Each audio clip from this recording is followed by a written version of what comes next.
Hi friends, this is KB Gupta, your friend, philosopher and guide. My mission is to make your life better every passing day.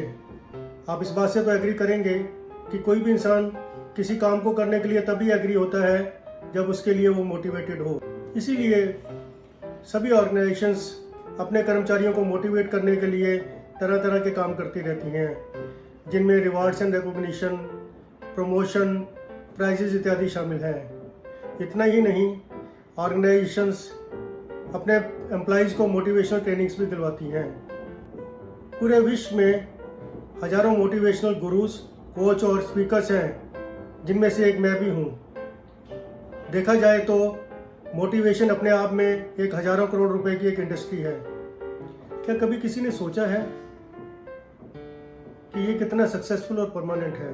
क्या external motivation वास्तव में performance और productivity को बढ़ा सकता है? वैसे तो मोटिवेशन पर बहुत सारी थ्योरीज हैं, इन पर हम बाद में चर्चा करेंगे, लेकिन सबसे पहले मैं आपको कहानी सुनाना चाहता हूँ जो मैंने बहुत पहले किसी किताब में पढ़ी थी। एक बार एक 10वीं फेल लड़का रामू मुंबई के चर्च गेट स्टेशन पर खड़ा था। उसके पास कोई नौकरी नहीं थी, इसलिए वह बहुत दुखी था। इतने में एक आदमी पीछे से दौड़ता हुआ आया और उसे धक्का देके आगे बढ़ गया। उसके हाथ में एक बैग था। इतने में एक आदमी पीछे से पकड़ो पकड़ो चिल्लाते हुए दौड़ते हुए आया। रामू दौड़ पड़ा और उसने आगे वाले आदमी से बैग छीन कर पीछे वाले आदमी को दे दिया। पीछे वाले आदमी ने उसका बहुत धन्यवाद दिया और अपना विजिटिंग कार्ड देते हुए बोला, यदि मेरे लिए कोई काम हो तो बताना। रामू ने विजिटिंग कार्ड देखा तो मालूम पड़ा कि उस सज्जन का नाम मिस्टर नायक था, जो कि एक कंपनी के मालिक थे, और उनका ऑफिस पास में ही नारीमन पॉइंट में एक मल्टी स्टोरी बिल्डिंग में था। रामू अगले दिन मिस्टर नायक के ऑफिस में गया और उन्होंने उसे अपनी कंपनी में पीएन रख लिया। रामू दिल से काम करने लगा और मिस्टर नायक का खास ख्याल रखता था। एक दिन मिस्टर नायक अपनी एक इम्पोर्टेंट फाइल गाड़ी में भूल आए। उनका ऑफिस 10th फ्लोर पे था और लिफ्ट काम नहीं कर रही थी। इस फाइल की उन्हें अर्जेंट जरूरत थी। रामू बोला, चिंता न करें, और वे दौड़कर उस फाइल को सीढ़ियों से ले आया। मिस्टर नायक बहुत खुश हुए और उन्होंने उसे हेड पीएन बना दिया। रामू और चाव से काम करने लगा। इसके कुछ सालों बाद उनके ऑफिस में एक यूनियन बन गई। रामू यूनियन के नेताओं के भाषण बड़े ध्यान से सुनता था। एक दिन मिस्टर नायक अपना मोबाइल कार में भूल आए। उस दिन बिजली नहीं थी, इसलिए लिफ्ट काम नहीं कर रही थी। उन्होंने रामू को कार से मोबाइल लाने के लिए बोला, लेकिन रामू ने साफ इनकार कर दिया और उसने ये बात दूसरे एम्प्लॉइज को बताई। वे उससे बहुत इम्प्रेस हुए और उसे अपना नेता बना दिया। एक दिन मिस्टर नायक अपनी गाड़ी से उतर रहे थे तो कुछ एम्प्लॉइज ने उनका घेराव किया। उन एम्प्लॉइज का नेता रामू था। मिस्टर नायक ने उन सभी को अपने कैबिन में बुलाया, उन्हें चाय बिस्किट दी और उनकी बात ध्यान से सुनी। मीटिंग खत्म होने के बाद मिस्टर नायक ने खड़े होकर रामू से हाथ मिलाया। इसके बाद रामू और उसकी यूनियन मैनेजमेंट के साथ कोऑपरेशन करती रही और काम चलता रहा। आखिरकार एक दिन रामू रिटायर हो गया। यदि हम ऊपर की कहानी को गौर से देखें तो हम पाएंगे कि अलग अलग समय पर रामू की ज़रूरतें और मोटिवेशन अलग अलग थी। सबसे पहले उसे नौकरी की ज़रूरत थी और नौकरी मिलते ही वह अच्छा काम करने लगा। उसके बाद प्रमोशन ने उसे और अच्छा काम करने के लिए प्रेरित किया। इसके बाद जब वो नेता बन गया तो रिकॉग्निशन ने उसे अच्छा काम करने के लिए मोटिवेट किया। कहने का मतलब ये है कि उससे अलग अलग समय पर काम करवाने के लिए उसे अलग अलग एक्सटर्नल मोटिवेशन देने पड़े। यदि उसे ज़रूरत मुताबिक अलग अलग मोटिवेशन नहीं दिए जाते तो उसकी परफॉर्मेंस खराब हो जाती और हो सकता था कि उसे नौकरी से निकालने की भी नौबत आ जाती। इसी तरह हम सबके साथ लगभग ऐसा ही होता है। जब सैलरी बढ़ जाती है तो हम खुश हो जाते हैं और अच्छे से काम करने लगते हैं, लेकिन कुछ दिन के बाद शिथिल पड़ जाते हैं। ऐसे ही प्रमोशन मिलने के बाद भी होता है। जिस दिन बॉस ने प्रशंसा कर दी तो हम अच्छे से काम करते हैं, और किसी दिन डांट पड़ गई तो मन में डिप्रेशन आ जाता है और काम करने में मन नहीं लगता। इसी तरह यदि अगर हमारा अपना बिजनेस है, जिस दिन सेल्स अच्छी हो जाती है तो उसे बढ़ाने के प्लान बनाने लग जाते हैं, और जब बिजनेस अच्छे से नहीं चलता तो सब कुछ छोड़ देने का मन होता है। इन सब का कारण क्या है? इन सब का कारण है कि हम एक्सटर्नल मोटिवेशन से चलते हैं। जो कि परमानेंट नहीं है। यदि हमें हमेशा मोटिवेट रहना है तो मोटिवेशन अंदर से आनी चाहिए। इसका इलाज है सेल्फ मोटिवेशन, जो कि मोस्ट परमानेंट है और एक्सटर्नल फैक्टर्स का इसके ऊपर कोई असर नहीं पड़ता। सेल्फ मोटिवेट रहने के लिए मैं आपसे अपने कुछ एक्सपीरियंसेस शेयर करना चाहूँगा। यदि आपको मोटिवेटेड रहना है तो आपको जो भी काम मिला है उसे दिल लगा कर करें। यह न समझें कि वह काम छोटा है या बड़ा। एक बार जब मैं जीएम था तो मुझे एक ऐसे डिपार्टमेंट में लगा दिया जिसका हेड पहले एक डीजीएम था। लोगों ने कहा तुम्हारी डिमोशन हो गई, लेकिन मैंने दिल लगाकर काम किया और इतने सारे रिफॉर्म्स कर डाले जिसको लोग आज भी याद करते हैं और मुझे मन में संतोष हुआ, वो अलग। अपने काम को हमेशा पैशन से करें।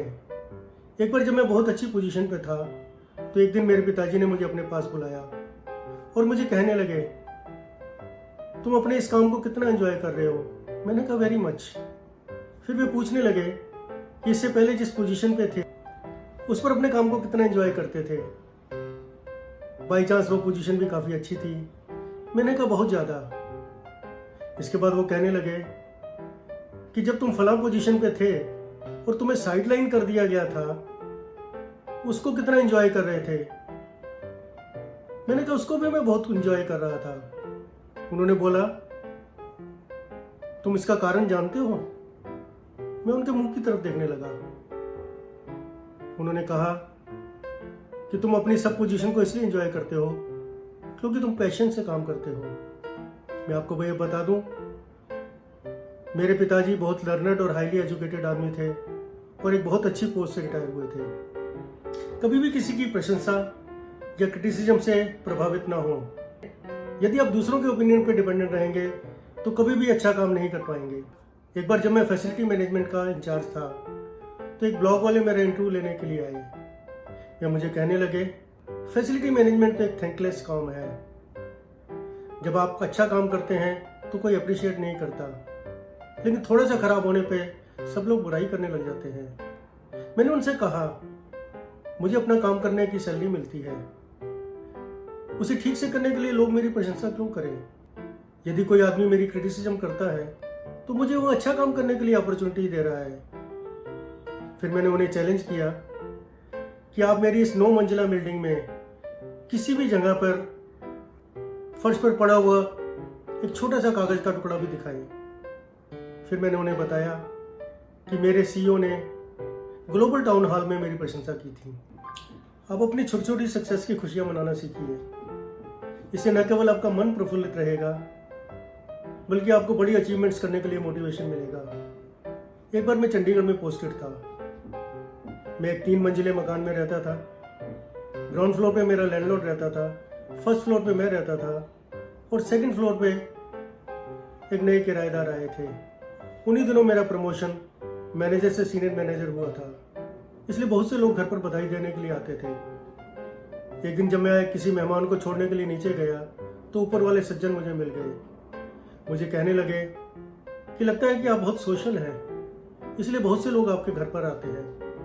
मैंने उनसे कहा, नहीं ऐसा नहीं है, अभी मेरी प्रमोशन हुई है इसलिए लोग बधाई देने के लिए आ रहे हैं। तो उन्होंने भी मुझे बधाई दी। उनकी बात सुनते मैं बोला, काहे की बधाई, 9 साल के बाद जाकर प्रमोशन हुआ है। इस पर वे बोले, प्रमोशन तो हुआ, कितने ऐसे लोग हैं जो कोशिश करते रहते हैं और उनकी प्रमोशन नहीं होती। इसलिए जब भी प्रमोशन मिले इसकी खुशी मनाइए। मैंने उनकी बात काट बांध ली और उसके बाद छोटी छोटी उपलब्धियों की खुशी मनाने लगा और इस बात ने मुझे अपने कैरियर में सक्सेसफुल होने में भी काफ़ी मदद की। आप जो भी काम करें वे अपनी अंतरात्मा को खुश करने के लिए कीजिए, ना कि किसी बॉस या किसी दूसरे को।